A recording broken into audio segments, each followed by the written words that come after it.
I'm Josh the Pirate. You can find me here on my channel Corsair's Cove, where I run D&D and other RPG-related things, but you know that, because you've done that already. Good job, you bloody champions. Keep doing it. And this evening I'm going to be having a look at some more indie games, indie RPGs. A couple of solo ones to start us off. First I've got Into the Glacier, which I am not sure. I don't know. It's a game of solitary exploration. I considered it for a review last night, but I didn't really. It's a bit of a longer one, but I think we'll find out. We'll find out. Welcome to the Glacier, or Glacier. It is a mysterious place just out of humanity's grasp. Just a little bit further than people with their lights and their fire can reach. That is not, of course, to say it is uninhabited, nor is it to say that no one ever ventures onto the glacier. Because you don't walk in a glacier, you walk on a glacier. People have their reasons, you have your reasons. Whatever the reason for trespassing into the winter's sacred territory, people try and quickly find that they do not belong here. You will need one standard deck of playing cards, 2 six-sided dice, a character marker like a figurine or a small toy, and a piece of paper or a pencil. You might want a hot drink, a favorite blanket, or a nice journal. Content warning: sickness, death, and death. But only in particular situations, which I think is cool. Why are you here? You have come to the glacier because you have heard a story. You have every reason to believe it is true, and you have come to the glacier to find something. Which story are you following, and why? There are 4.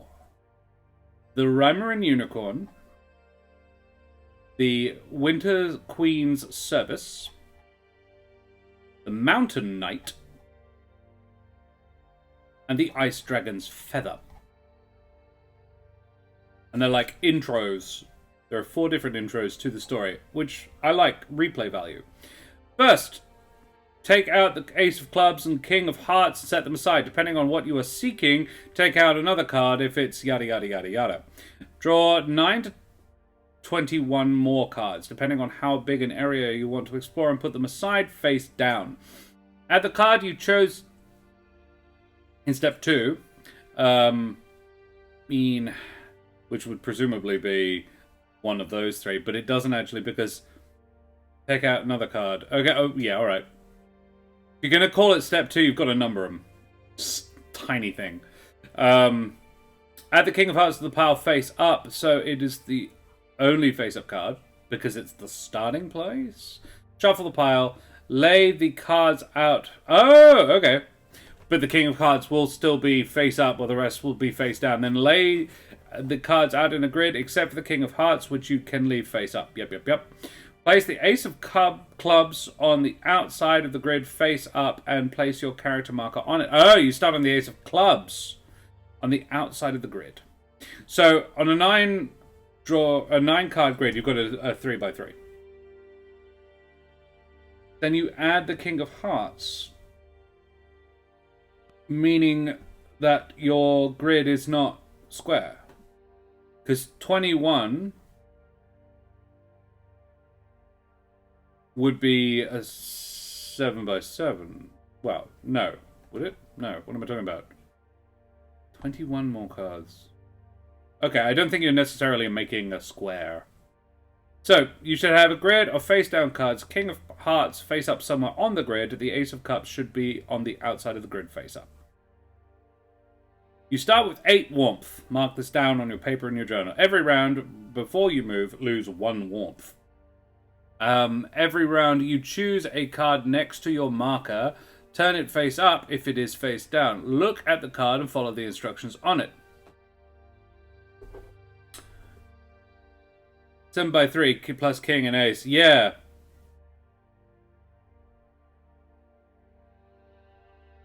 Yeah. Which means it's not an even rectangle. This is my point. I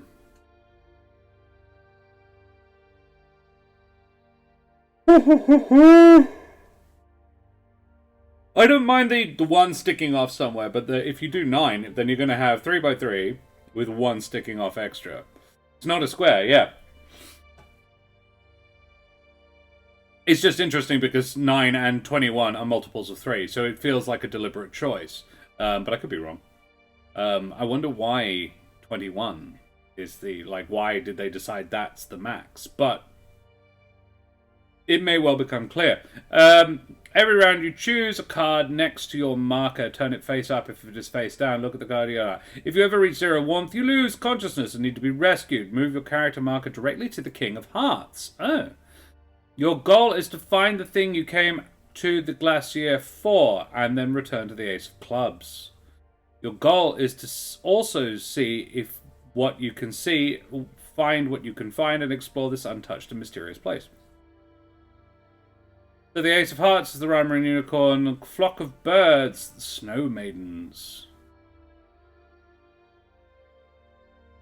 At first they appear to be whirling eddies of wind-blown snow, dancing in the cold. As you grow closer to them, however, you see 3 distinct shapes, dancing in long white dresses and laughing freely. They share drinks from golden cups and playfully chase one another around in the snow. One of them notices you. She looks human except for the glow of glacier blue eyes. Smiling, she waves you over and extends the cup. Roll one of your dice. If the number is 5 or 6, you can leave the party and gain 1 warmth. If it is not, spend 1 warmth and roll again. Ooh. Familiar apparition.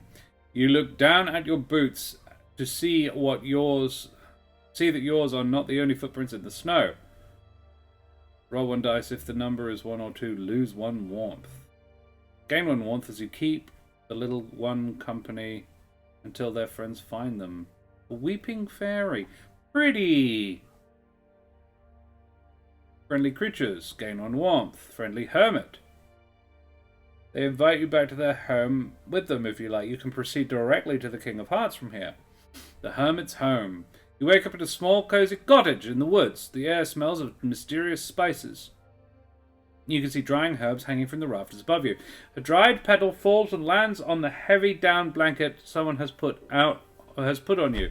A kindly face smiles down at you from a nearby stool and tells you they found you out on the glacier. How are you feeling? Roll both your dice and gain that many warmth back as you sit and exchange stories with this gentle stranger. Diamonds are treasures and artifacts. Wonderful vistas. And dangers of the glacier. Ooh. If you have more than 6 warmth, she will attack you, causing you to lose 2. If the 6 of clubs is revealed, she will cause you to lose 3 warmth instead. The icy spirit. Gosh. That's cool. Inspiration for the game came from a variety of sources, including Edmonton Winters, the Great Glacier sequence in Final Fantasy VII, my favorite part of one of my favorite games, mapping the catacombs from Sorceress and the Witch, the Wretched and Alone games based on the Wretched from the Loot Room, and a 2020 Winter Jam, which I barely completed this game in time for. Ah, cool. Yeah, okay. I think it's pretty. I would like to try it. I'd like to play it. Do it right now, I suppose. Yeah, let's play it right now. I don't think this will take very long. Let's do it. So here's the first question. Do we want to search for the unicorn? The Rhymer and Unicorn? I like the mechanic. Yeah, I think it's cute. Should we do the Winter Queen service? I don't like the Winter Queen. The Mountain Knight. You have heard the tale of the Mountain Knight from an esteemed researcher in your field, someone who everyone looks up to, yourself included. It was the first mentioned in passing in one of their papers, but they brought it up again over a professional lunch. You see, right now people come in mostly the same size. There are minor differences, surely a matter of a foot here or there, or some inches, but by and large, people have a very narrow range of sizes, but a long time ago, people came in very different sizes than they do now. People were very small, only the size of a cat, or smaller. People were enormous. How enormous? The size of the Mountain Knight. Long time ago, in this mysterious age, people were philosophers and poets and scientists. and they studied the sky and every other place they could find omens and signs. The mountain knight, a person the size of, well, a mountain, was just one such philosopher. They used the closeness... They used their closeness to the sky to study the movements of the stars and were well regarded not only as a knight of great courage and valor, but also as an astronomer and poet. One day, the mountain knight was sitting on the hillside watching the sky and composing some verses to share with their friends when the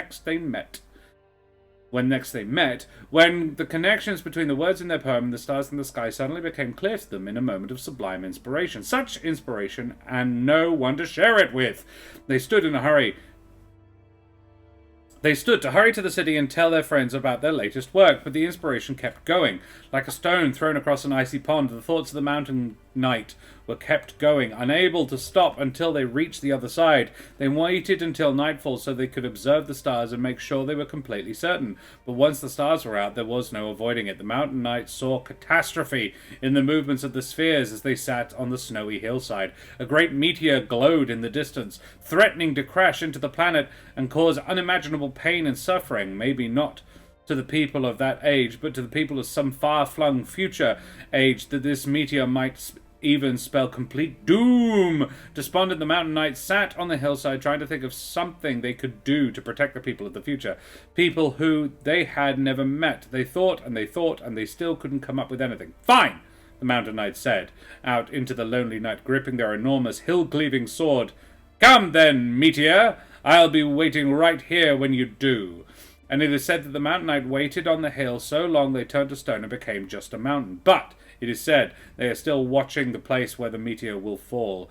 This might be the era threatened by that meteor. According to the legends, whether or not the mountain knight can be roused may make the difference between peace and devastation for our world. Even if they cannot be roused, perhaps their stone gaze will provide a clue to what we could do to avoid the disaster. So you set out into the glacier to seek them out. I like that. All right, we're going to be looking for the mountain knight. First, where's my deck of cards? Deck of cards. Not using the tarot deck this time. And then we need to remove the King of Hearts. There's one. And the Ace of Clubs. Clubs.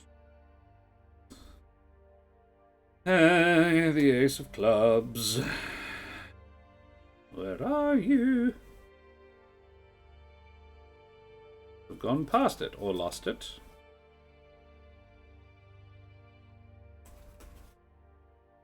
Oh. Oh, that's right. That's confusing as all hell. They're not aces in this deck. They're ones. It's the one of clubs. Probably why I couldn't fucking see it. There it is. I went past it twice. Then, if you are looking for the Mountain Knight, take out the Jack of Clubs. Jack of Clubs. Which in this deck is a werewolf. Werewolf. Clubs, right? Yep. Not spades.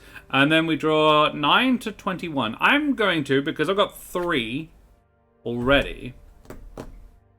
That might be why. Because there's 3, not 2. Because I'm silly. And you want 21. I'm going to say 12. I'm going to have 1, 2, 3, 4, 5, 6, 7. I'm going to shuffle them first.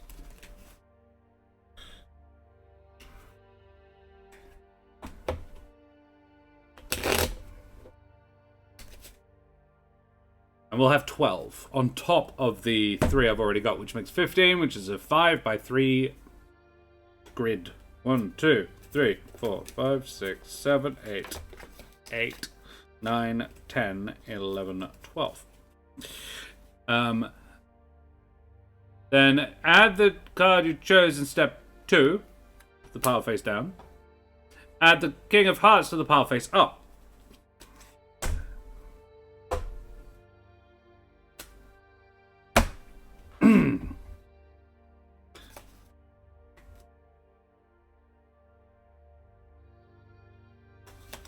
Alright. Do I have enough room on my desk?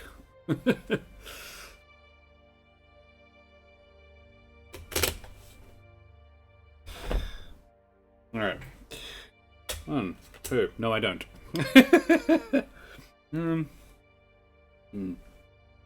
Here's my keyboard. I don't need it. Oh, haha, there it is. Okay.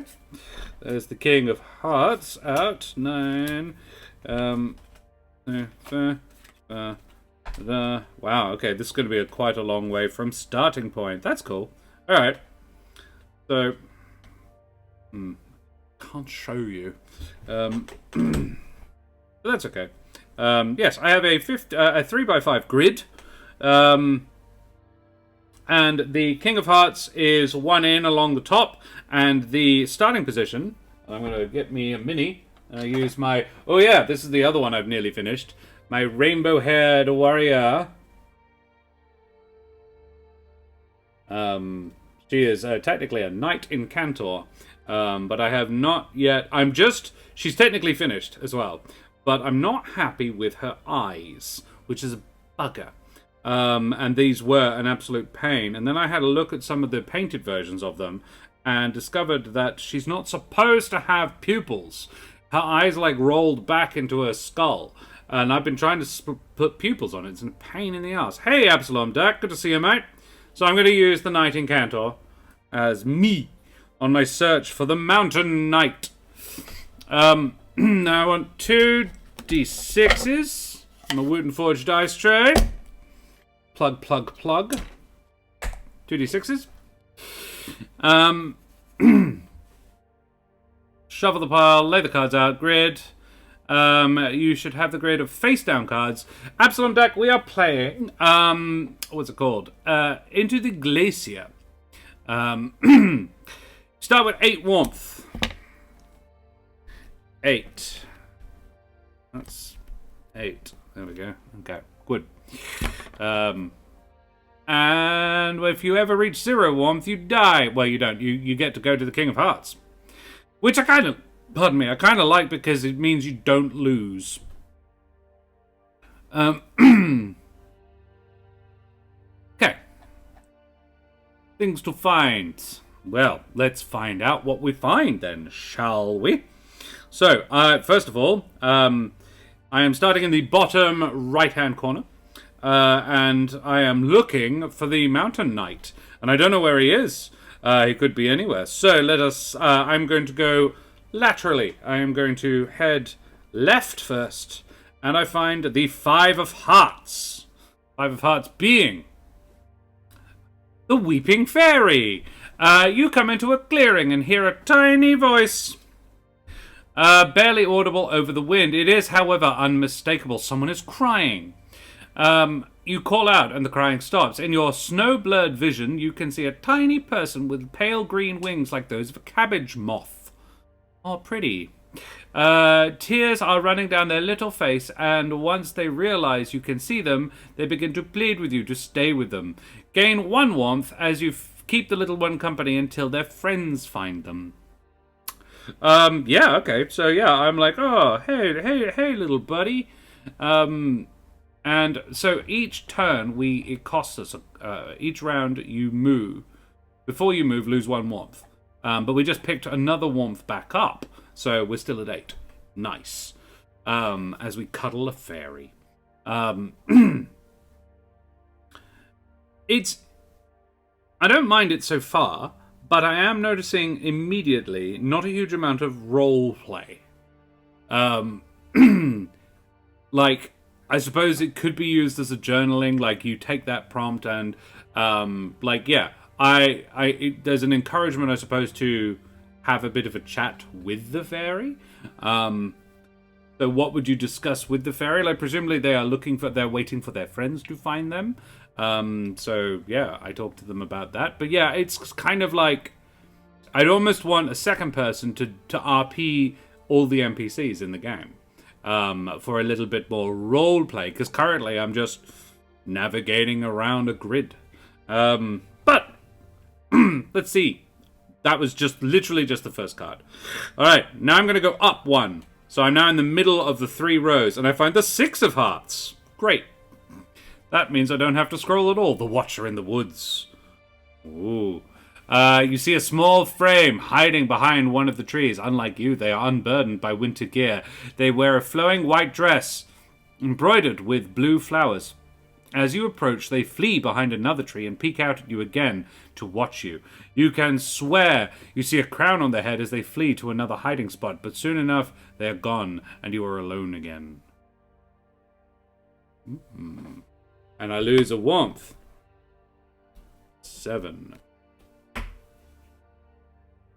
There are woods and trees on a glacier. I think it's more like just permafrost. I think it's more like a snowy mountain than an actual true glacier, because a glacier is just a big old mound of frozen ice. I know, yeah. Look, how did the fairy get lost? Well, I don't know. How did the fairy get lost? I reckon a blizzard is the only thing that really makes sense.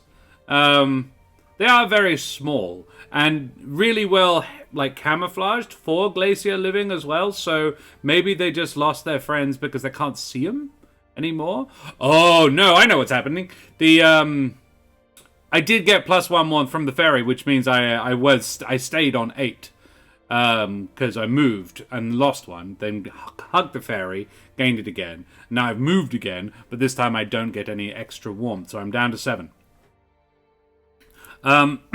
Yeah, and then the mysterious female, presumably white shift dressed, implies feminine. Alright, let's see if we can find the 7 of hearts. I'm going to go left again. Basically just so that I know how to get to the King of Hearts. That's a 9 of spades. That's diamonds. Clubs.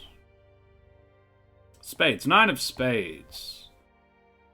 The yawning chasm. Oh no. Right in front of you, there is a chasm in the stone, easily large enough for you to walk into. As you approach, you can see it is curiously warm inside, and the icicles that rim its entrance are dangerously sharp. A peculiar smell you cannot place, but do not like wafts out of the depths of the chasm. The more you look at it, the more certain you are that it means to devour you. You leave in a hurry. But it's warm in there! But it's also nommy in there, I think. Okay. Down another warmth, but the yawning chasm, which made me yawn, I don't know if you noticed. I'm going to go left again. I'm going to... Not left, down. So I've gone that way, that way, that way. And now I'm going that way again. Warm inside the mouth. Yeah, that's the trick, isn't it? Alrighty, let's go to the left, to our left. We're going south, technically. Ooh, the 3 of diamonds. 3 of diamonds. Scrolly, scrolly, scrolly, scrolly, scroll.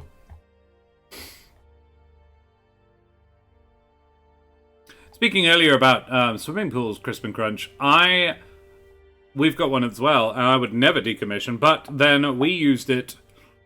There was a point during February, I used it every day. At least once. I would usually live in my bathers throughout the course of January, February. I couldn't. But we don't have air conditioning. Isn't Yawning Chasm an inn? That's the Yawning Portal, Tony. Yawning Portal. I know, I'm with you. I finally saw the D&D movie. I would say Karen made me watch it. I was the one who actually suggested it. And it was quite fun. I kind of liked that it felt very much like a D&D story. Like an actual D&D adventure. As in, a butt ton of fetch quests. Yeah, I enjoyed it. I really did. I did enjoy it. I mean, I do this in most films. I sit there, just calling what's going to happen next. But that's an ADHD thing, and it's not like, I can't not. It's more like, you're just really good at pattern recognition.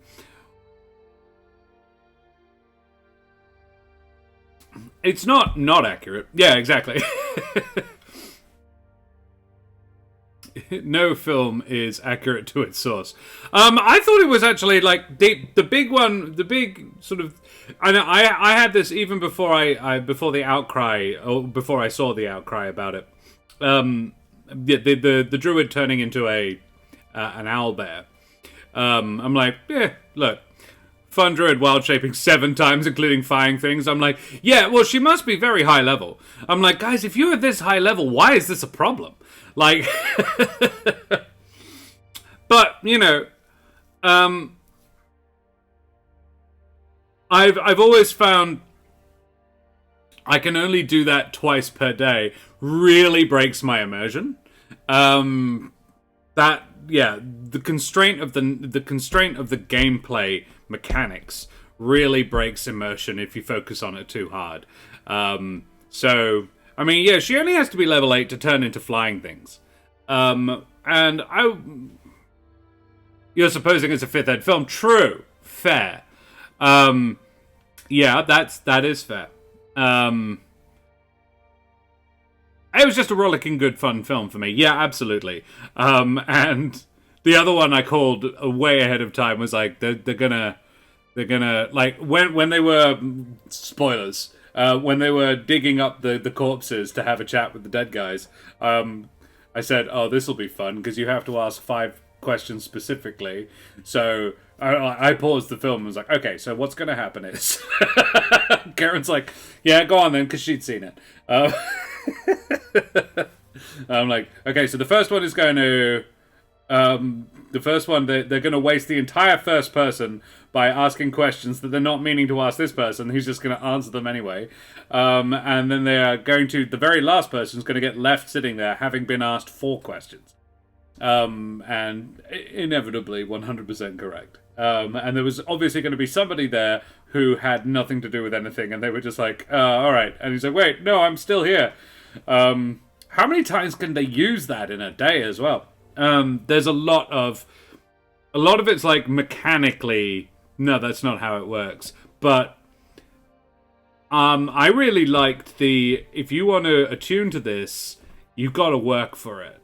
I quite like that idea. I thought that was cool. It did surprise me once as well. It did catch me. I was like, oh, I didn't see that coming. It was a pretty good heist movie. Yeah, it was a very good heist movie. I really enjoyed the Aarakocra thing at the beginning. It was cute that they actually got pardoned. And the homebrew rules were cool. Yeah, exactly. I love that before we even saw dialogue or characters, I was like, oh, they're in Faerun. And Karen's like, I knew you'd know where they were. Because I didn't know where it was set. When it was like Neverwinter, I'm like, oh, it's in Faerun. Okay, cool.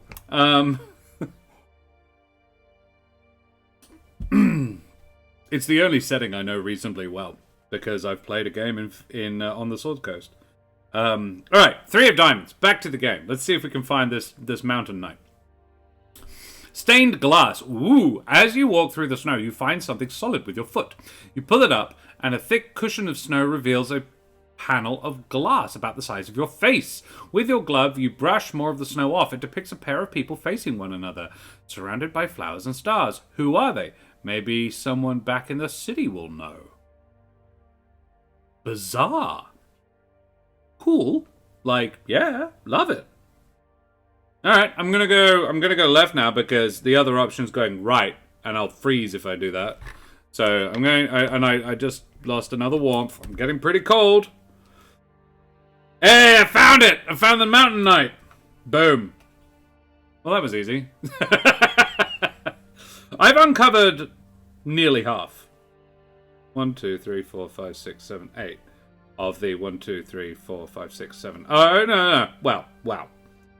2 of them started out already uncovered. I've actually only uncovered 5 of the 12 cards. Which is about when you'd expect to find it. Like, on average, you'd expect to find it between 5 and 7 cards in. Which is why 8. Warmth. But I find the Mountain Knight. Who is the Jack of Clubs.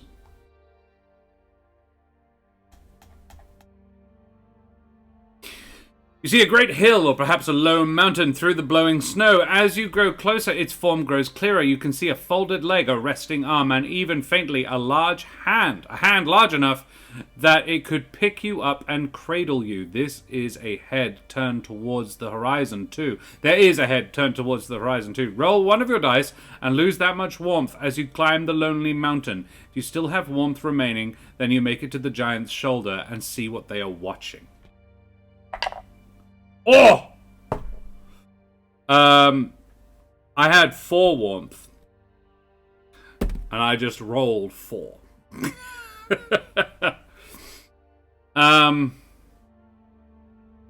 So I didn't make it to the top. And I wake up in the hermit. I wake up with the hermit. And I'm gonna go back to the night. After regaining all of my warmth. Well, no, the hermit only regains some of the warmth, doesn't it? That's diamonds.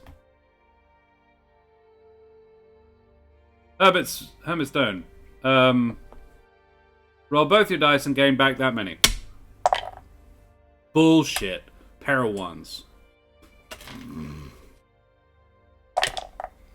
There you go. 8. Pair of 4s. And I find the 6 of spades. Because I've got to go down. 6 of spades. Frozen Wanderers. No, that's 4 of spades. Frozen River. You come across a plain of ice like any other, but as you prepare to cross it, you look down and see movement beneath. A big, thick fish with dark scales darting around just under the frozen surface. This ice isn't as thick as it appears. If you like, you can continue exploring, but this might prove dangerous. You may roll your dice. If the result is odd, lose that many warmth. If the result is even, reveal an adjacent card and travel there without spending warmth. I mean, given that my intention is to get to the next card, I'm not going to. I'm just going to lose 1 warmth. Fuck it. I need even. Yeah, I got even. No warmth lost. Boom. So, currently 7. Which means, this time, even though I rolled a 6... Fuck you, man. I get to the top of the giant's shoulder with 1 warmth remaining. It's fucking cold up here. But we did. We got it. We succeeded. We win. Yay!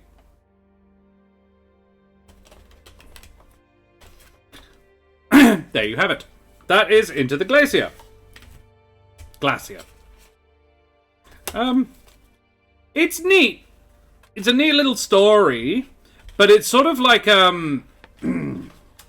it's sort of a walking simulator more than a true RP experience. It's sort of like if you've ever played Dear Esther, which is a lovely game. But there's no game, really. It's just a pretty... You're just exploring a bunch of pretty surroundings, finding audio logs, essentially. And that's essentially what we were doing. There's a tiny amount of gameplay in the decisions and the dice rolling. But I would say... Do we see what he was looking at?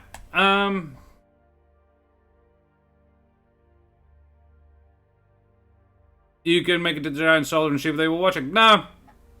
No, it doesn't say. I suppose, like, there is areas for you to make up the end. He was perving over the woman in the gossamer dress. Yeah.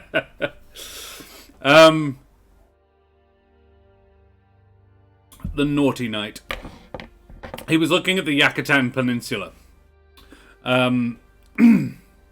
Probably. From a glacier. So, he was taking a good long look away. Yeah, look, I didn't dislike it. I didn't think it was crap. I thought it was neat, nice, but it's more of a slightly playable storybook, with a whole bunch of different options for what happens next. It's like a choose your own adventure. It's that kind of RPG. Very light on the RP. But not a bad game. Quite quick. You can make it longer, you can make it harder. It's variable. I don't mind it. It's neat. I think the movie adaptation would not be that close to the source.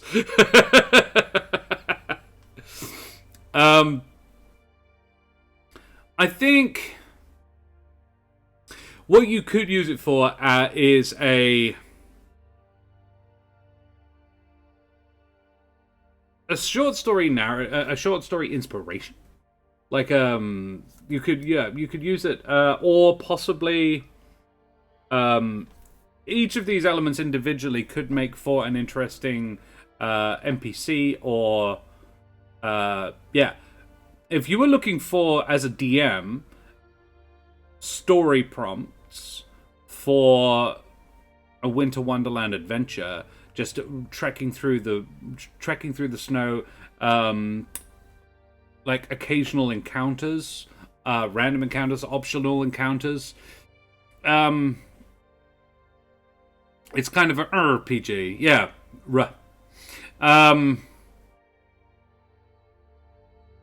I think the big thing is, it doesn't quite... What it needs to do is give more gameplay to it, and more role-play elements to it, because it labels itself an RPG. Game of solitary exploration. I apologize, it does not label itself a role-play game in any way. So... It is a solitaire game, and you can't deny that it is that. It doesn't actually claim to be a roleplay game at all. So, that's fair.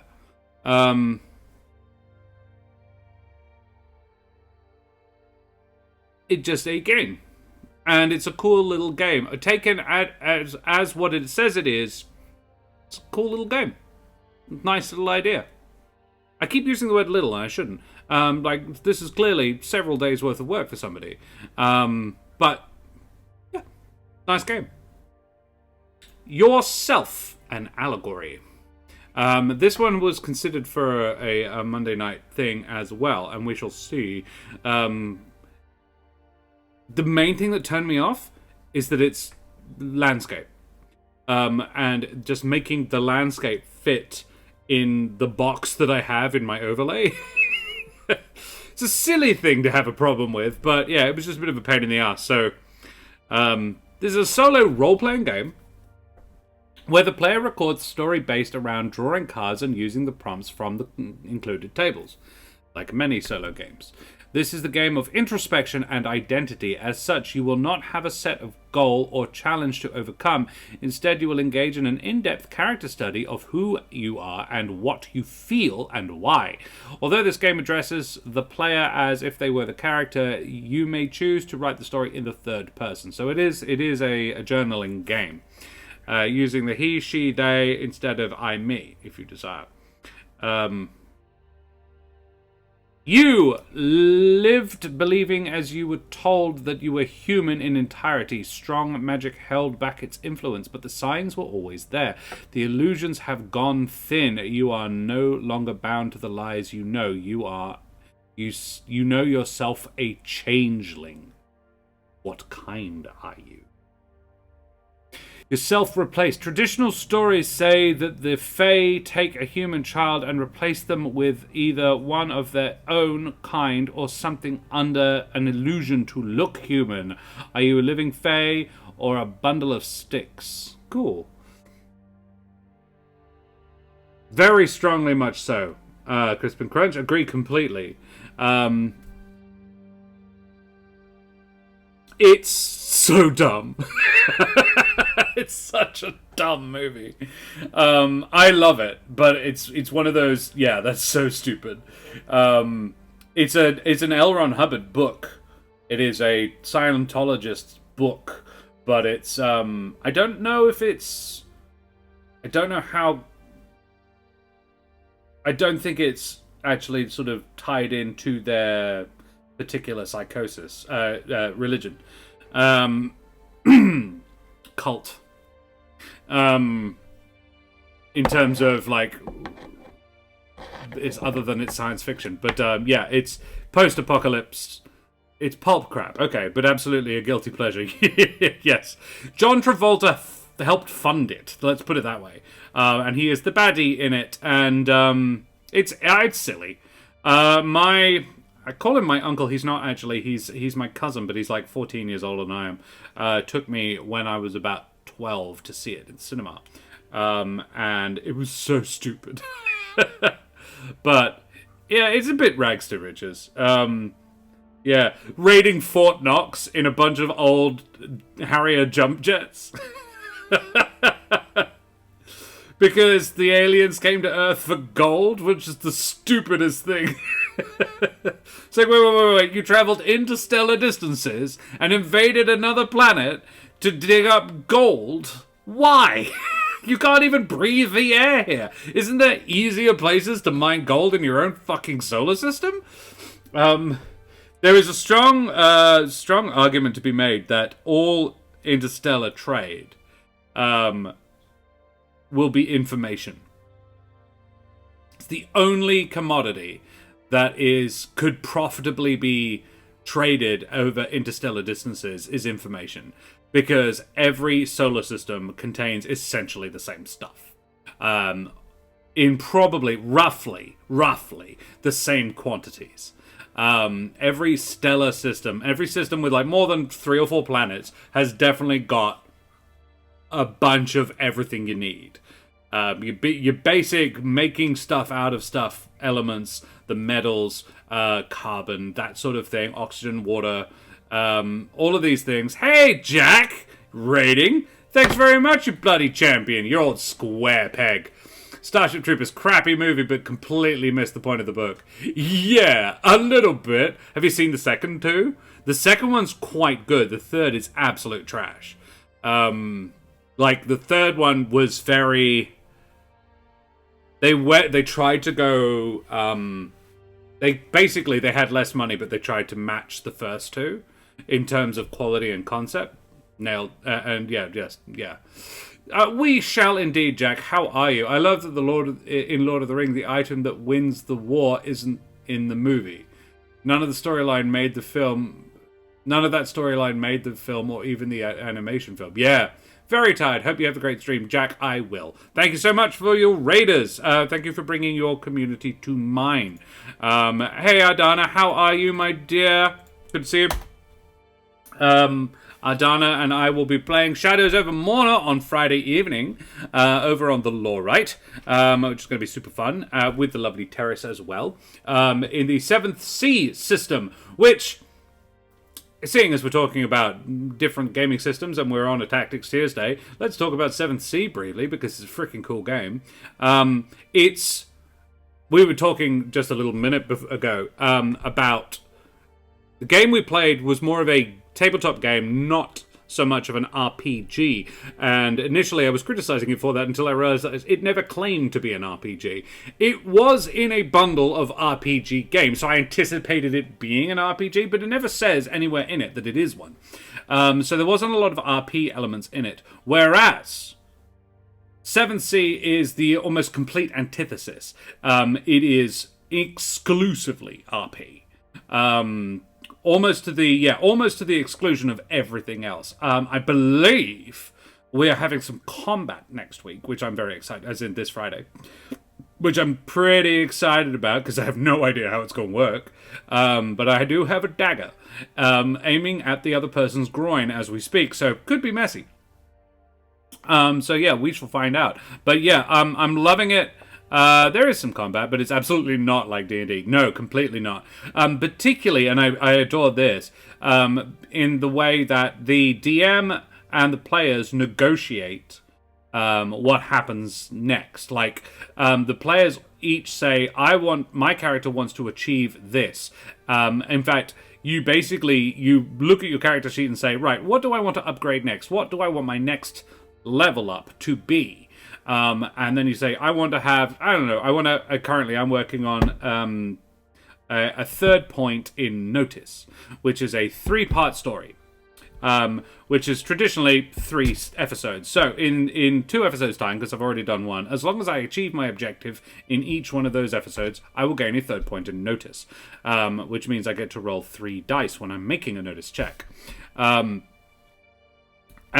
so it's the level up system is fairly incremental, but that implies that it's not leveling up isn't super important, and you can also very much tweak your actions to the things you're good at. You're very rarely going to be asked to make a check that you're bad at, because it's not check-based. It's more like you roll for a whole scene and determine how many opportunities you're going to have for that scene, utilizing the skills that you have decided to utilize beforehand in that scene. Which is... It's almost the complete opposite of most roleplay games that are out there at the moment, which is really interesting. It's a very different way of telling a story, and I'm into it. It is, I would imagine, probably a pig to DM as well. So hats off to Lawrite for that, because you simply can't know what your players are going to want to do, so you have to react. At the same time, you do get a heads up when they say, right, sit them down at the beginning of the session and say, this is what we want to do. So they tell you straight up what they're going to want to do. But that only happens at the beginning, so you can think about it for a moment, then play. But you can't pre-prepare very well. Other than world building and knowing where everything is and what everything's going on. You can establish characters and their motivations prior. And then but how that's going to interact with what the players are choosing to do, you have to run on the fly, which I suppose is similar to D&D.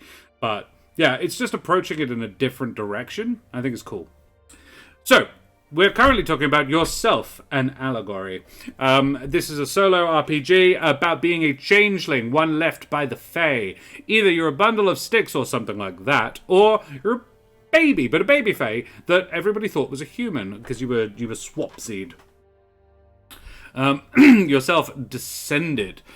Some modern stories use the term changeling to refer to people who are part human, part Fae. They have fairy qualities hidden away by illusions or other means. You may also choose to have an ancestor who was Fae instead of a parent. Ooh.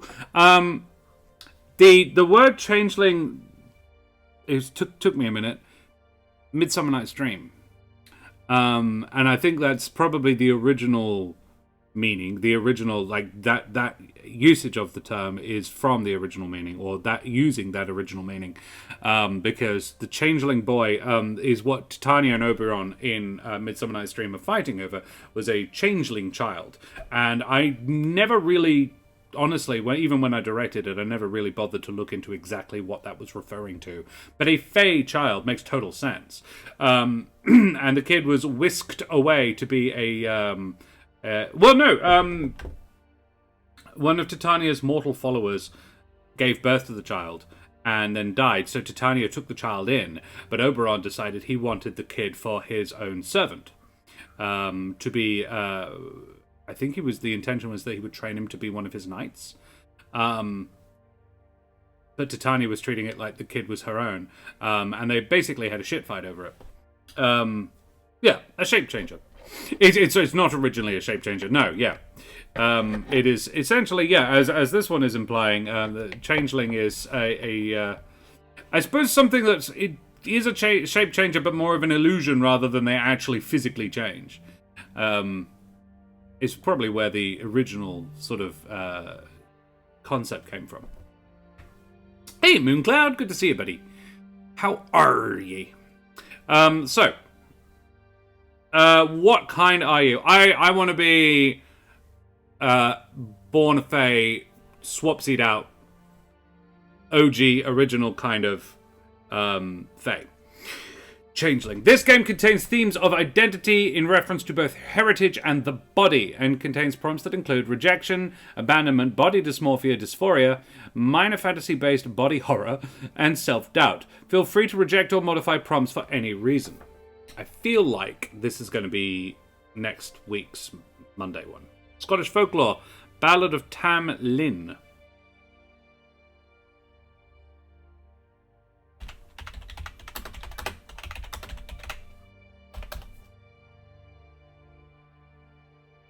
Thomas Lynn, character in the legendary ballad Scottish Borders. Associated with the reel of the same name, also known as the Glasgow Reel. I love the Glasgow Reel. The story revolves around the rescue of Tamlin by his true love from the Queen of the Fairies. The motif of winning a person by holding him through all forms of transformation is found throughout Europe in folk tales. The story is adapted in numerous times, numerous songs. It's listed as the 39th child ballad, the number 35, and the round folk song index. And number 35 in the round folk song index. Most variants begin with the warning that Tamlin collects either a possession or the virginity of any maiden who passes through the forest of Cratahal. With the warning that Tamlin collects either a possession or... Okay. When a young woman, usually called Janet or Margaret, goes to Chattelow and plucks a double rose, Tam appears and asks her why she has come without his leave and taken what is his. She states that she owns Chattelow because her father has given it to her. In most variants, Janet then goes home and discovers that she is pregnant. Wow, okay, that escalated quickly.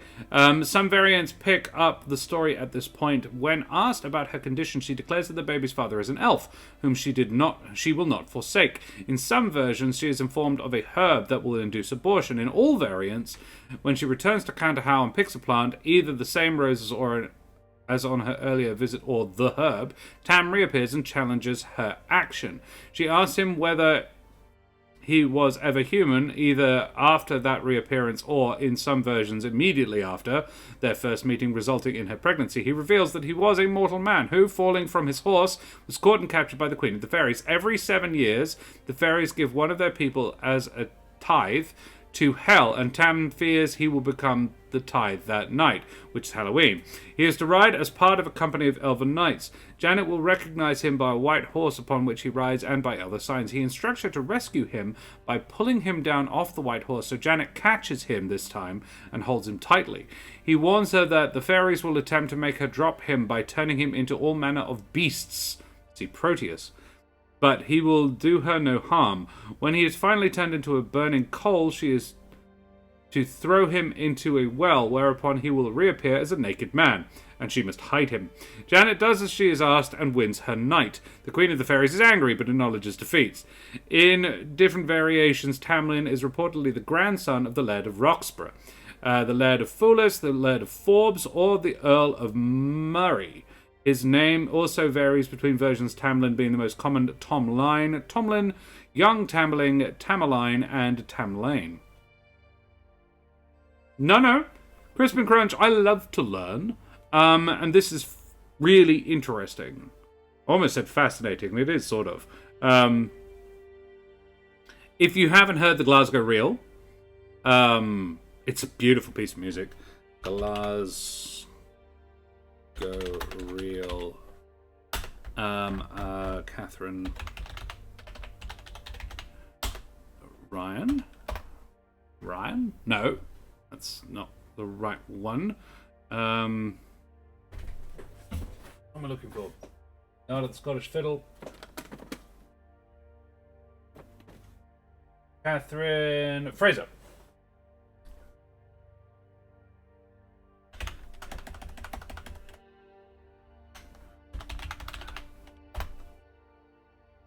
Catherine Fraser, pretty sure she did a version of the Glasgow Reel.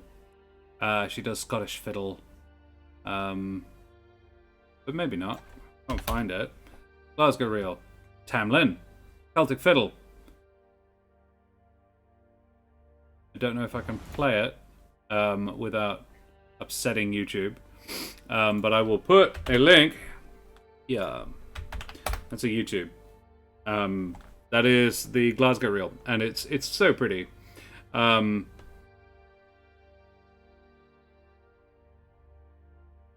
Yeah, very cool. Awesome. Well, there you are. Now I know, and knowing is half the battle. Okay. Required. Tarot or French deck? Heck yeah, got. Optional D6, D20 if using the French deck. No, we're using the Major Arcana and the Tarot. French deck alternative. Major Arcana, represent the Major Arcana to roll a D20. Oh, cool. Alright, that doesn't matter. Setup. Separate the deck into 5 suits. The Major Arcana, Pentacles, Swords, Cups, and Wands. Each act will require a different suit. Shuffle the Major Arcana. Draw the top card. This is your human size. This card represents who you believed you were. It will guide... use it as a guide for your past and connections to humans. Oh, that's the top card. Draw the bottom card.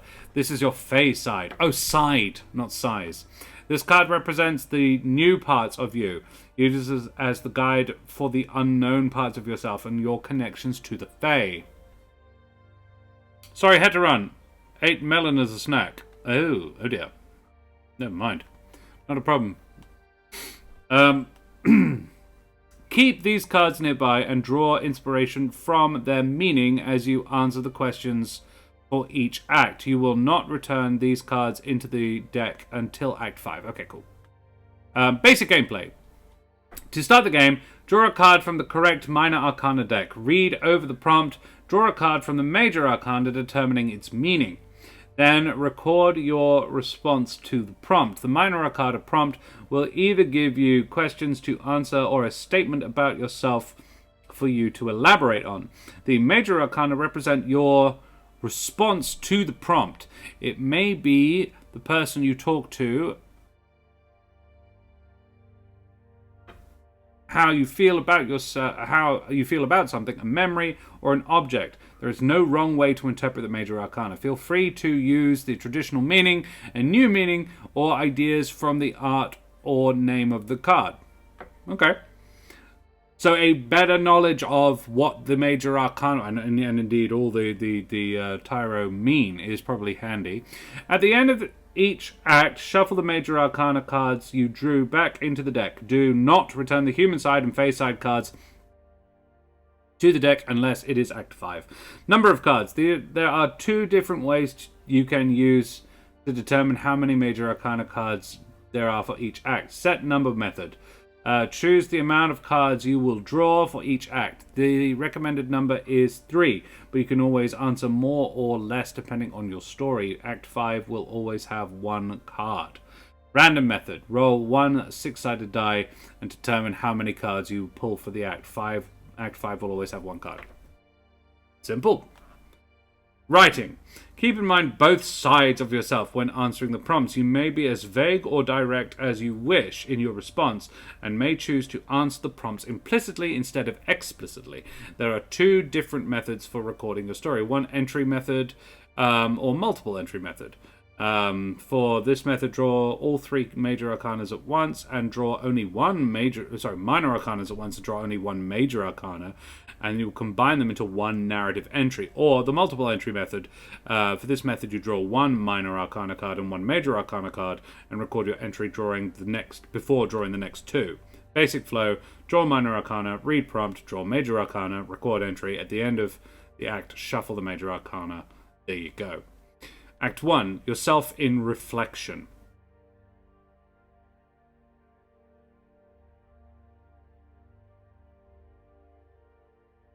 So you use Pentacles in Act 1, Swords in Act 2, Cups in Act 3, and Wands in Act 4. Through what appearance have you changed?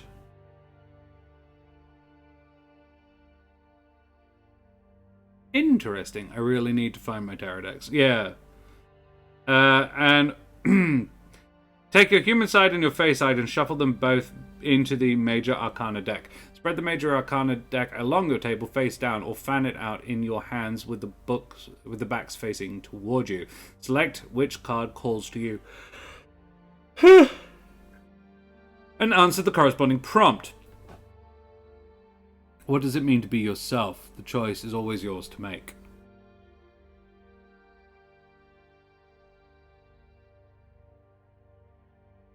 Answer the corresponding prompt. What? There are no prompts. Where are the prompts? The Fool? The Magician?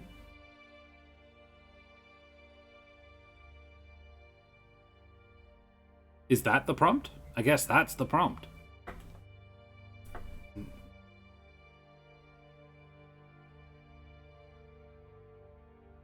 Because there are no others. The author would like to acknowledge that most changeling legends are rooted in the ableist belief that children with disabilities are not considered humans, which led to abuse and infanticide. These stories do not take into account the perspective of the children. Yeah.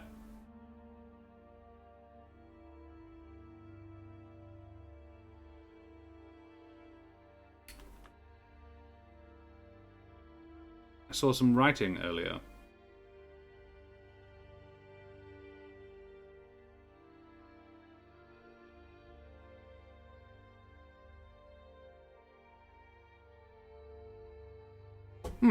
Well, Caden Ramstack, that was a pretty neat little game. I am keen to try it, actually. Gotta love some solo journaling games. Really cool for building. I really kind of want to play around with, and I think it actually fits into the backstory of... I have a changeling character, one that I have played twice now, and I'm very fond of, actually. Chinsinsi is a really interesting character and fun to be. I think canonically, in their life canon, their first adventure happened second. And I don't really think that the game that they were in on Jasper's Game Day would really be canon in any world, because whilst it was fun, it wasn't a very good story, because we were focused very much on the making of the monies for the charity, rather than telling a story that made any fucking sense. It was still fun, do not get me wrong, and yeah, I had a blast, but it was the dumbest thing. But Chinsinsi has been in a couple of games, and I really enjoyed playing them. And even in that ridiculous situation, it was very fun to be them. And they are a D&D changeling. But it would be fun, given the situation that they find themselves in, where they are the Naismith of the Shadow Court, and beholden or bound to the Queen of the Shadow Fae. I really like that they were a changeling child that grew up among humans.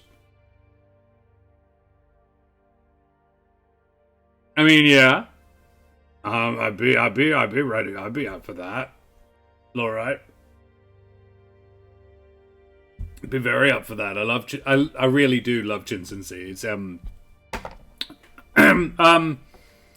the changeling always.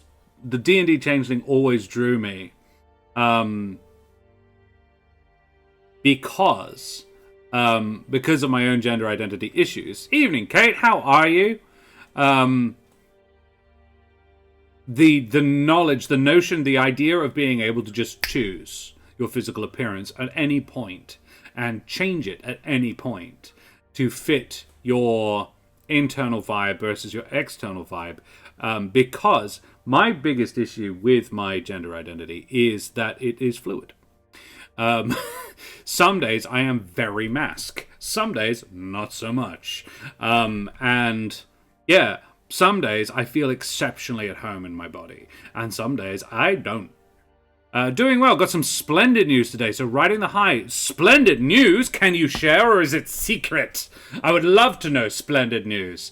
Or can you not? If you don't want to share it live, that is absolutely fine as well. You are under no obligation at all. I will just pester you about it on the weekend when we catch up. Yay, I'm excited. But yeah, that's really cool. I'm glad for you, Kate. Very happy. I'm glad that you are having a good day. So yeah, I really liked that notion that I could just, you could play a character that was feeling that constantly. And it was a really tough choice when I was building the character for Eberron, which we played a while ago now. And I wound up being a Shadow... no, not a Shadowkai. What are they called? The ones with memories that of past lives. A Kalashtar. That's the one. I've always felt odd in my own body, so the idea that I could just change whenever I wanted to, so much fun, And it's a weird thing to go like... I don't know if I would say I've ever... no, I definitely have. I've definitely had body dysmorphia. But it's not constantly. Sometimes I'm like, yeah, boy, looking good. Very happy with that today. And other days, even just like some mornings, wake up, yep, fine. By the evening, I'm like, nah, not at all. It's a very weird space to be, to find yourself being like that. And so Changeling's very, very drawn to that idea. So I think, and it took me a long time to sort of find the word that fit best for me. Finding the concept of non-binary, because I'm like, I think that is the best word. Another term could be gender fluid, but I don't really feel that, So anyway, let's have another look at a game. A good look at another game, even. This one got heavier than I expected. What shall we look at now, folks? TTRPGs, non-RPG, non-D&D games. Okay, what have we got?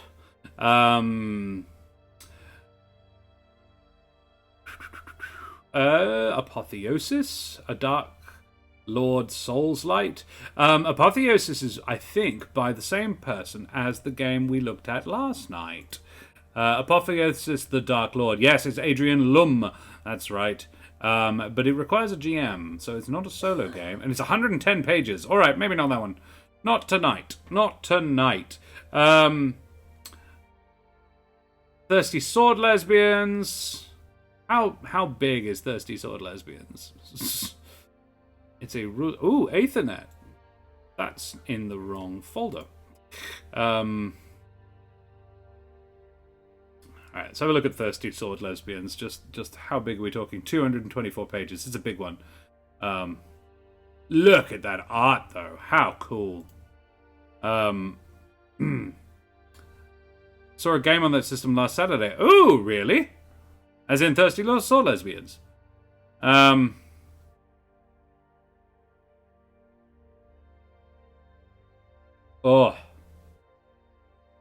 It's playbook based. The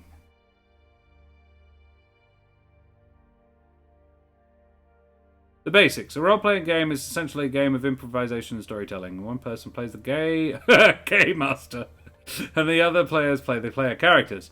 You're telling a story together. The GM and the PCs have several roles. GM presents the world in the scenario and moderates the conversation at the table. They introduce challenges and players. The other players act out their actions and help the GM to make sure everyone gets the opportunity to shine. For a charity event for ILGA World. Oh, cool.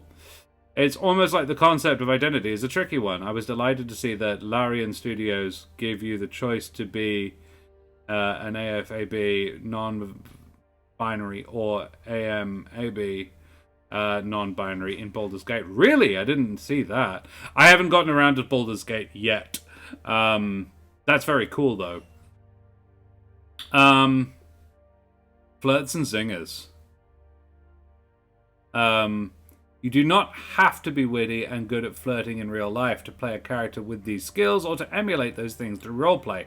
The keys are collaboration and communication. If you're not sure what kind of romantic approach would be welcome with the other character, you can simply ask their player, gossip about them in character, or try and figure them out using the game mechanics. Few flirting ideas. Player's agenda. Everyone at the table contributes to the story, and the shared experience of playing the game shares the responsibility of making the experience a positive one. Bringing the action. It is not a game to of elaborate planning and strategy. Follow your heart. Dive headlong into danger and be larger than life. Feel deeply and powerfully and often. The game invites you to feel the deep emotional conflict of your player character and care about the other characters in the game. This is a game about feeling things and forging relationships. Consider sharing your character's inner feelings so that the other players at the table can play into those feelings. For instance, if your character has the frightened condition and could use emotional support, they are more likely to get that support if you tell the other players what their character is feeling. Likewise, foster an environment where your fellow players feel safe exploring intense feelings and potentially difficult topics. See Safety and Consent, page 10. Yeah. But I did have the kids at the time, so I was not really paying a lot of attention. I see. And if you pick non-binary, all the NPCs will refer to you with they, them pronouns. Oh, that's nice. That's cool. Why did I encounter it recently? You'll find it way more often in the indie space. Alright. So seeing it in something that's fairly big, high budget production is very cool. That's nice to see. Lost Archives is raiding. Hey raiders! Hey Owen, how's it going? How was your game? Hello. Let's have a shout out. Shout out at Lost Archives. The Lost Archives. What am I doing? The Lost Archives. Boom. Yeah, what were you up to? Is it Avatar Night? I think it's Avatar Night. How was it? Yes. They were playing D&D, but that could be a lie. They might have been playing Avatar, it just doesn't have its own game. John the Medic, thank you very much for joining us, John. How are ye? Raid. Oh dear. What's happening to that? We are doing what I like to do on Tuesdays and have a look at new and different and very different sometimes RPGs and other games. We've already had a look at Yourself and Allegory, which is a solo journaling game about being a changeling in the traditional sense of the phrase, a child left by the Fae. And then we also had a look at Into the Glacier, or Glacier. Welcome, everybody. Thanks for joining us. And Into the Glacier, we didn't just have a look at it, we played it. And it never claimed to be an RPG, so it would be wrong to criticize it for not being one, but it wasn't very RPG-y. It was more of a solitaire card game, which is fine. It was a neat little... Essentially, it was the card game equivalent of a walking simulator, which isn't bad, but was really cool. I liked it. Yes, hope you are well. Owen, thanks for joining us. Yes, it was. I would strongly endorse. And now we are...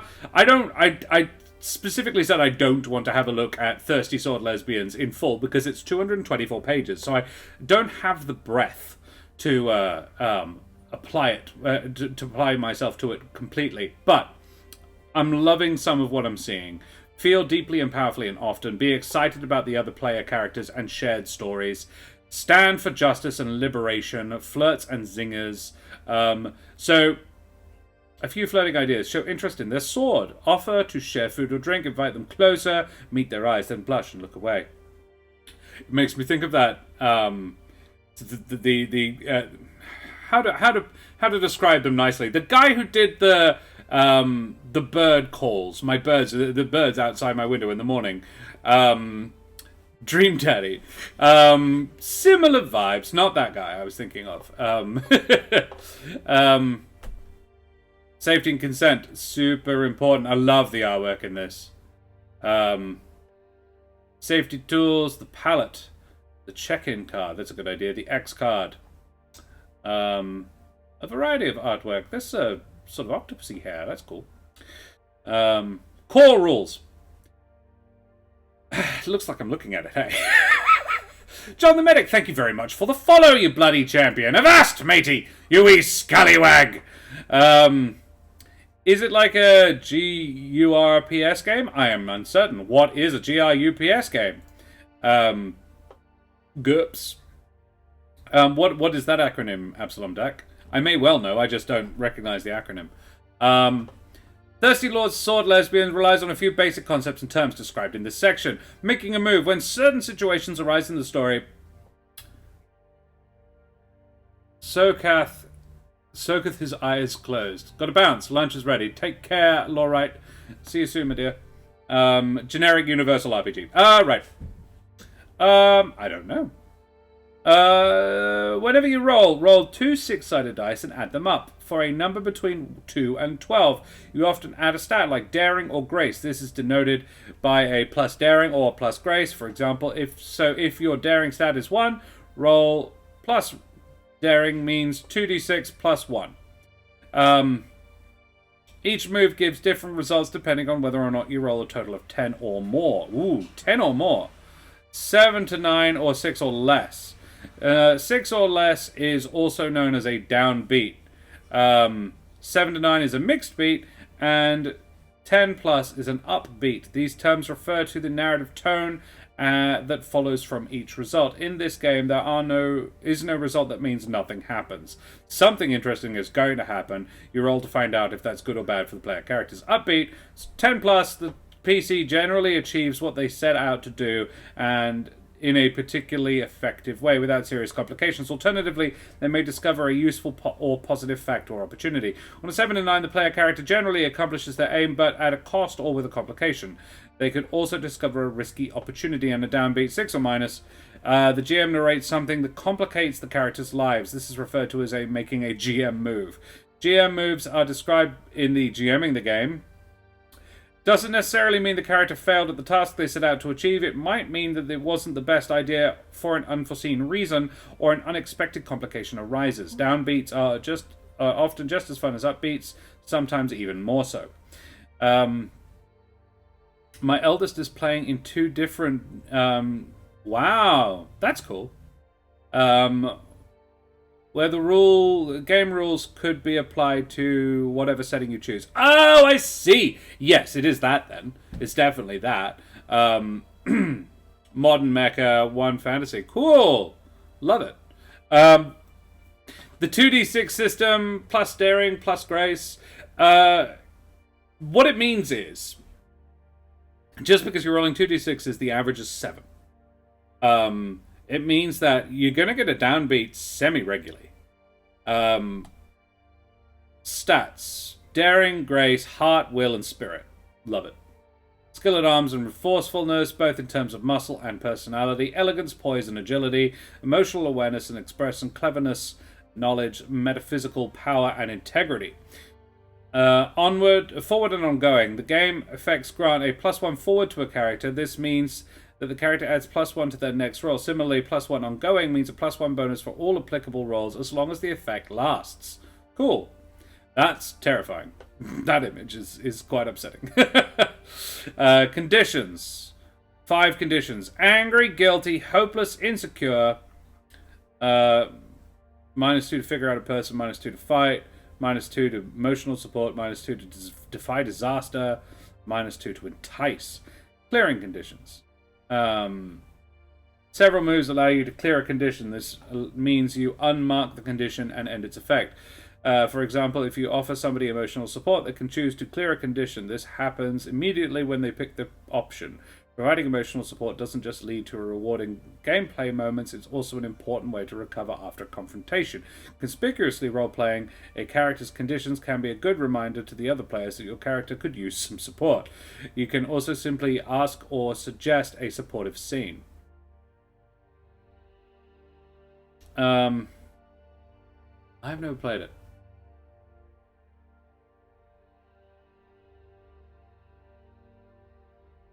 It was a game system from the early to mid-80s. My eldest is currently playing 2 different GRUBS 4th edition campaigns, where the game rules could be applied to whatever setting you choose, from fantasy to sci-fi, etc. 1 modern mecha, 1 fantasy. I've never played it, but I knew someone who played it extensively. It's the demon from yesterday. Yeah, oh, the picture. Yes, absolutely. Yeah, it does look rather like, actually. That's almost exactly what I was picturing in my head, without the eyes. I was thinking the eyes were on the face, but the mouth is in the tummy. But yeah, absolutely.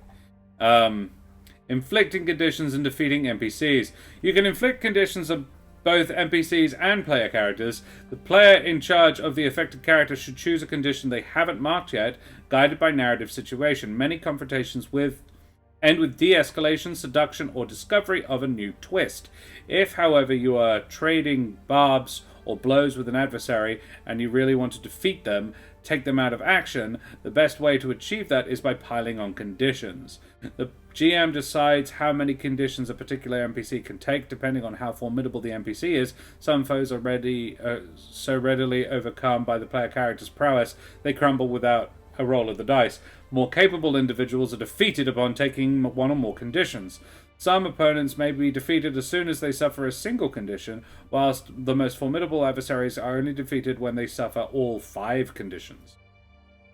Beware, when a powerful adversary suffers a condition, they are likely to lash out. Some adversaries automatically respond to taking a condition, for instance by calling for backup, conjuring a ring of rage-fueled fire to cut off escape, or starting the countdown for their ultimate weapon. More information about narrating such responses is in formidable NPCs trigger GM moves upon taking a condition. Okay? Being defeated partially deprives the character of the agency, at least for the rest of the scene. For NPCs, the person who took them out gets to propose how this happens. In keeping with the fiction that led to the defeat, an opposing duelist might surrender, be knocked out, or even killed. The pompous aristocrat might be unable to continue arguing because they are faint, are booed out of the room, or succumb to the poison the trickster slipped into their drink. The GM can veto proposals that aren't in keeping with the fiction and the NPC's personality. Bear in mind that inflicting conditions is emotionally violent and sometimes physically violent. Defeating somebody this way is usually not going to get them to see common ground with you or grow as a person, and it leaves them distraught at best. That said, some things are worth fighting for, and conflict is often necessary before oppression and toxic behavior can be halted. Besides, even friends can hurt each other's feelings, and no one is perfect, particularly not the complex, conflicted NPCs in Thirsty Sword Lesbians.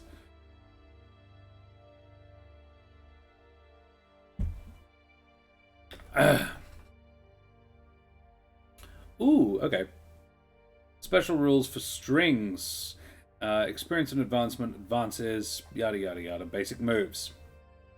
Danger moves.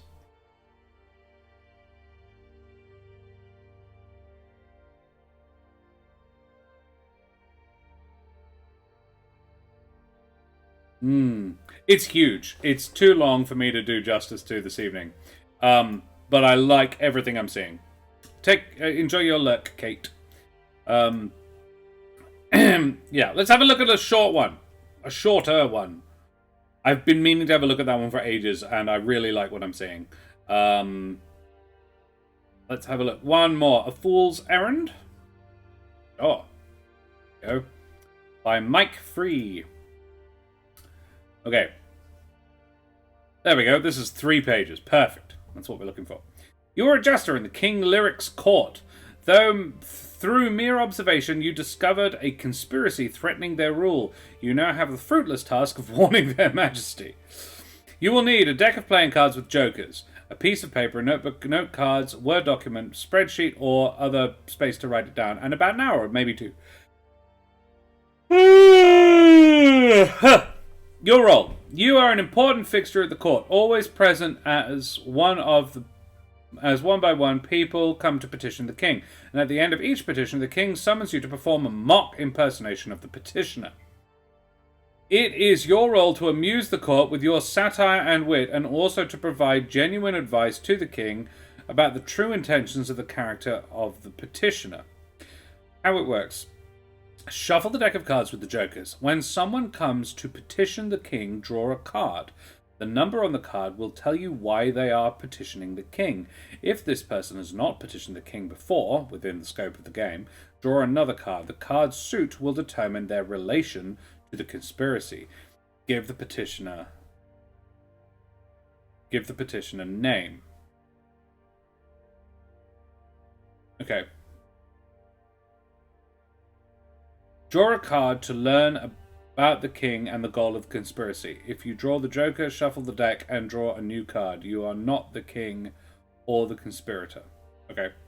The king is a respected general, prophesied demigod, the stern but fair king, a child. The goal of the conspiracy is to kill the king, humiliate the king, coerce the king, eradicate loyalty to the king. Draw a card to determine the petitioner. If this is the first time they've petitioned the king, draw a card to determine their relationship to the conspiracy and give the petitioner a name. Once you've determined the petitioner, what they are petitioning for, and their relation to the conspiracy, in your journal, record how they petitioned the king. What was asked? How did they ask? How did you mock them? What clues did you leave the king to uncover the conspiracy? How was your performance received by the court? If this is a returning petitioner, what has changed since the last time they petitioned? Why have they returned? What new requests do they have? So, oh, okay.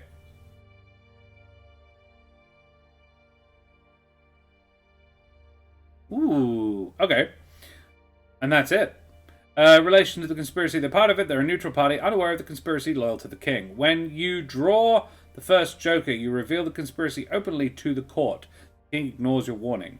When you draw the second Joker, the conspiracy is successful, the game is over.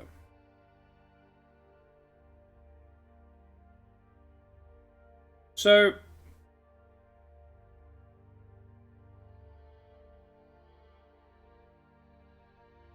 how do we ever manage to avoid? Advisor seeks approval for the budget for the coming festival. A diplomat attempting to establish a new trade agreement. A general brings news of enemy troop movements to the eastern border. The king addresses the court. A member of another royal family is looking to marry the king's cousin.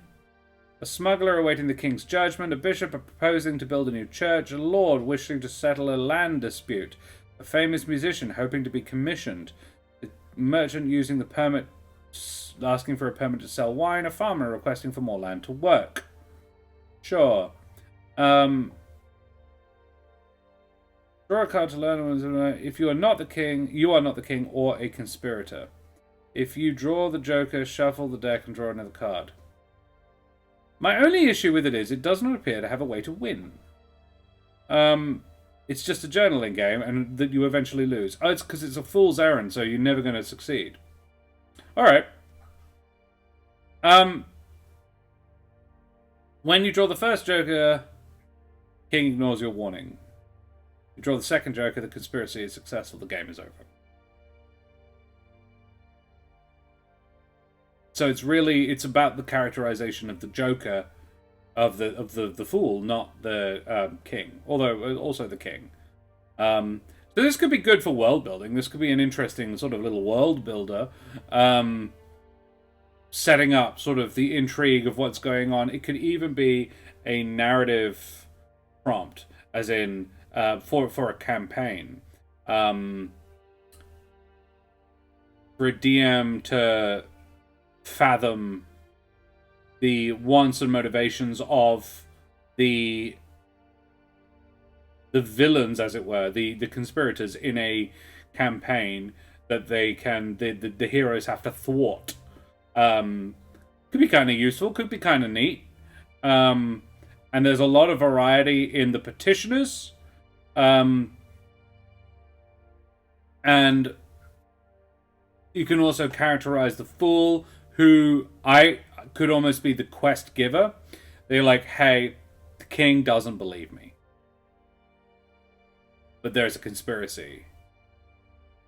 That could be neat, actually. That could make quite an interesting little campaign. Yeah. I also think, just as a gameplay itself, my only issue with it is that and this is a me thing, but you can't win. Like, I don't know how you would make it so you could win. It was just luck, you know. You just take the piss out of everybody. Steering the king towards the correct conclusion.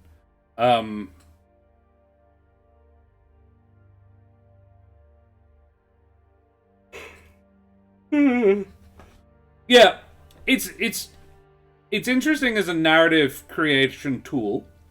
It's interesting as a journaling element. It's definitely a role play. What I'm curious about is whether or not it would really be considered a game.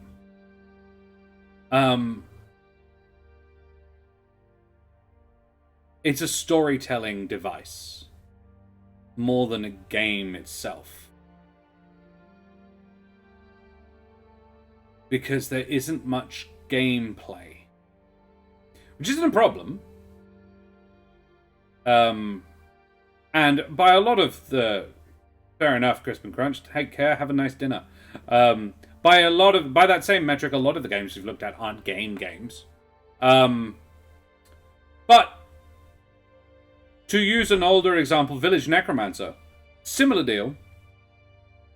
No functional gameplay, that you're not rolling dice or anything. You're simply narrating whether or not something happened. And you did roll dice to determine whether or not it was a positive or negative experience, but whether or not you had a positive or negative experience didn't necessarily dictate whether or not you were successful in your end goal of finding a village in which to live and be the necromancer of. Which was self-judged. And I suppose that could be the only way you could say it, is if you think you've successfully convinced the king, you win. That's all you need to do. That's all you need to change to make it winnable. Or you can have it be a luck-based thing. So if you manage to draw, I don't know, 21 number cards and RP all of them before you draw the second Joker, you win. Like, you successfully convinced the king. You managed to have... Yeah, you managed to show that there are... You demonstrate the disloyalty of, I don't know, say 4 conspirators. That the king, before you draw the second Joker, that sort of element, like, just don't... I think it could be done, is the trick. I don't see why it hasn't been. It's a 3-page thing. It fits neatly onto those 3 pages, and the cover page is one of those 3 pages. There is a little bit of a double up. I feel like this is just a bit of editing that wasn't done particularly neatly. There's a few full stops missing. There's a formatting issue here. This one's a lot lower down. That is indented for some reason, where none of the others are. Oh, these are indented, but that's not, and that's not. And there's some wording issues here within the scope of the game. Draw another card. This person has not petitioned the king before within the scope of the game. I mean, obviously. Draw another card. The card suit will determine their relation to the conspiracy. Give the petitioner a name. But it also says to give the petitioner a name here. It feels like this is a repeat. Draw a card to determine the petitioner. I think, yeah, it needs a little bit of an edit. I reckon it could be, you could easily lose 2 lines and then pop in at the bottom. If you manage to do this, you win! Yay! And if not, you lose. Or you only need to add 2 lines there. There's this extra thing here, which is neat, but you can make it slightly smaller. So, it's a really nice little concept. I like the art. It's simple but bold. Kind of fun. It's a really cool concept. I just want to be able to win. Which is a me thing. I grant. It's not everybody... Not everyone has the powerful need to vanquish their enemies like I do. But I do. But these are really cool ideas. And yeah, I just think there's so many ways you could just sneak in a victory condition and a... Because you've got a lose condition, so why isn't there a win condition, you know? But I don't hate it. I don't hate it at all. Dia, a solo micro RPG. Be the last one, I think, for today. I'm feeling a little awearied. This is a lyric game, apparently. How to play. Introduction, extraction, glimpse, equilibrium, depart. I want to play this one. Oh, Kate wants to play this one. Dear, okay. Well, do you know... Oh, because of course Kate has this whole collection as well. How to play. Grab a pen and paper or equivalent 6-sided die. Put on music. Follow the instructions beneath each heading. Introduction. What are you doing right now? Induction. Write one line. You can be anyone from anywhere and anywhen. Okay, so it doesn't have to be me right now. It's what is the character that you are effectively playing. Shit, this is quick. Okay. Death comes. Fuck. How? Option. A car careens across the intersection heading my way. I turn a corner into the barrel of a gun. Bang. After a long fight, I close my eyes. This is it. Atmospheric re-entry has failed. Ship breaking up. Mayday. So deep, so cold. A weight upon my chest, running out of breath. Those are several options. Glimpse. A light flashes before your eyes. Most leaves your mind as quickly as it came, but a scene remains. What do you see? Write and stop as soon as you reach the ending of a page. Equilibrium. You survived. You're alive. Give yourself 10 minutes to breathe and be. Depart. Go on. Wow.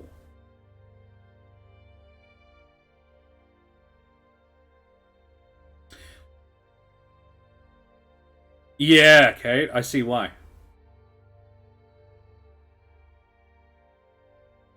Content warning. The following game invites players to roleplay a character who is facing their death. The situation surrounding that moment is of the player's choosing.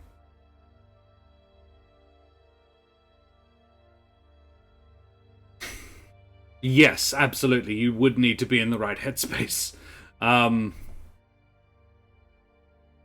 But what a lovely idea.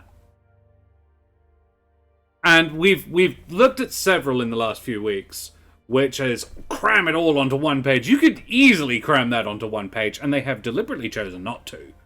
And I love it.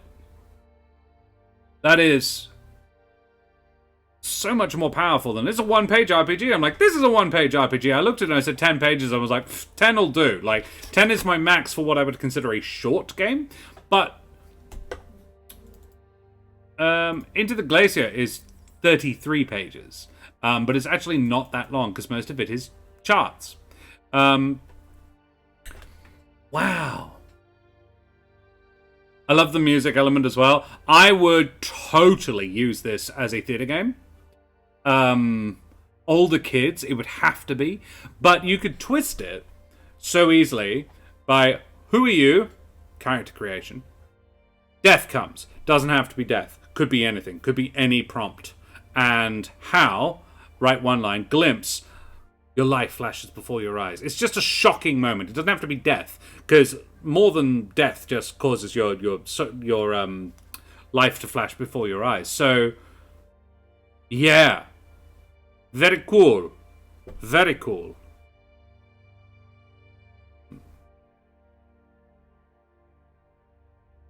Yay! That's great. Kate, I just saw your message. I'm really proud of you. I'm really pleased for you. That's awesome.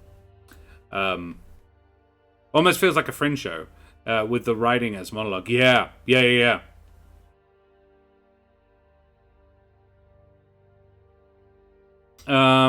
amazing. I love it. I really do. That one's very, very cool. It uses so few words, but it does it exceptionally effectively. And the layout, there is just, you compare it with the last one. With, I don't want to slam on the Fool's Errand, because it's a good idea. It's a really cool concept. And it's not badly laid out. It's well laid out. It's very efficiently laid out. They have not, I don't get the vibe that it's trying to take up only 2 pages. But So many deliberate choices have been made.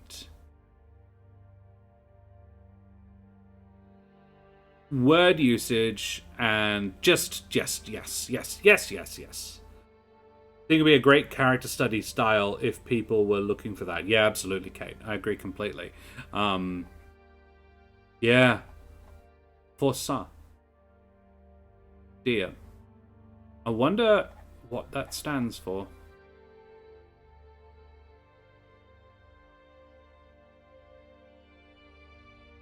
By Tim Z.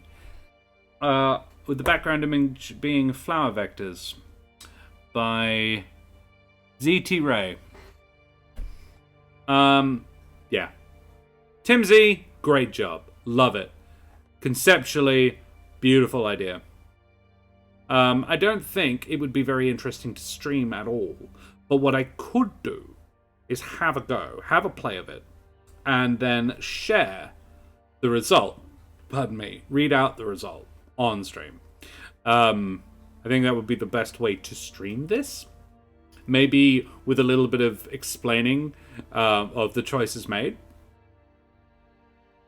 Dear, a prefix occurring in loanwords from Greek diabetes dialect, so it would be dia, and used in the formation of compound words to mean passing through, thoroughly, completely, going apart, and opposed in moment.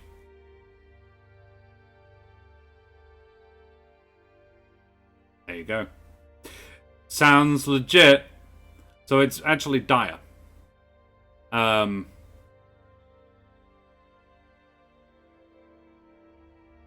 pay that.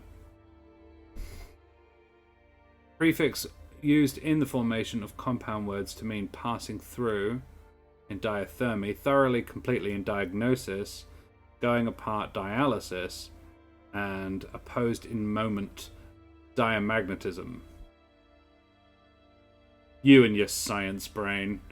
Well, chaps and chapesses, that is a lovely little game, and I think an excellent place to end this evening. Thank you very much for joining me. Thank you to my lovely raiders, Jack Squarepeg and the Lost Archives. In fact, we didn't shout out Jack Squarepeg. So, those of you who don't know them, hat tip, Nerdcard can confirm. Yeah, shout out at Jack Squarepeg. Yeah, for those who don't know him, Jack Squarepeg's a lovely chap, splendid individual, and a glorious DM. If you want some good How Does DM, go check Jack out. Jack is a pro DM and one of the Dungeon Masters for Hire. And he's also one of my players on my Monday night Humblewood game. I am Josh the Pirate. You can find me here on my channel Corsairs Cove, where I run D&D and other RPG-related games with my lovely lady wife, the mother of bunnies. Yeah, you can find me back here on Thursday night, 7 p.m. AWST for more Humblewood. They are about to have a big fight with a pair of Fells. Fells being this sort of shadowy, demonic, possessed things. They are raven folk, technically. Not raven folk, no. They are raptors. They are hawk folk. They look like red hawks, but like humanoid ones. And the gang is in a temple. At the moment, having talked to Eric's granny, Eric's granny's bodyguards have attacked them somewhat out of nowhere. Well, not out of nowhere, because Eric started it. What am I talking about? Eric always starts it. Eric, threw a fireball at one of them, and they didn't like it. So we are about to have a big combat, big fight this week, and see how Granny reacts to it. That'll be interesting. Granny, they got the impression, was telling them, like, hey, I'd love to help you, but I've got these guys on my back, and I don't know if I can necessarily, I don't want to take a risk here, guys. So that'll be interesting. That'll be fun. I'm going to go away from here now. Corsairs Cove is supported by Wooten Forge. We are affiliated with them, and they are lovely, lovely chaps. This is a Wooten Forge dice tray. It's one half of the Adventurous chest. No, this is a dice keeper. This is the Adventurous chest. I've got one of almost everything they've got. Because they're real pretty. Made of Australian and exotic hardwoods. This is Jarrah. Gorgeous stuff. It's extremely hard wearing. It's all artisan quality. You can check them out at woodenforge.com/Corsairs Cove. And if you do, and you purchase something, we get a little cheeky little kickback, which is bloody cool.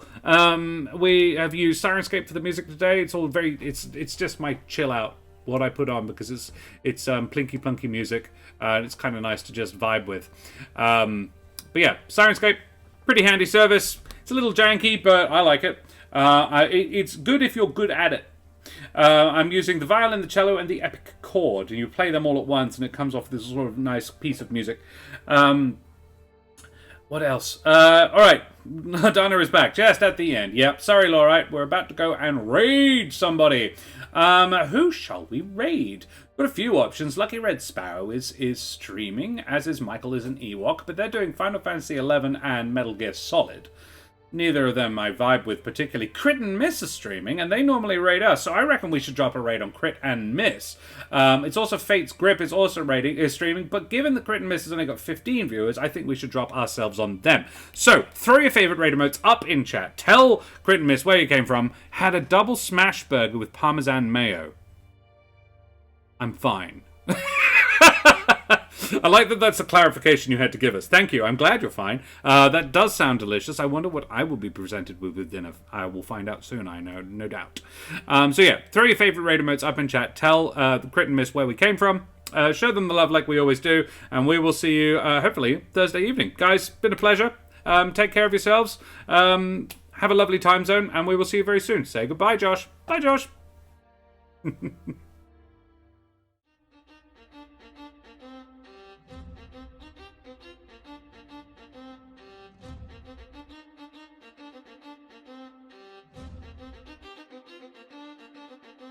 Whee!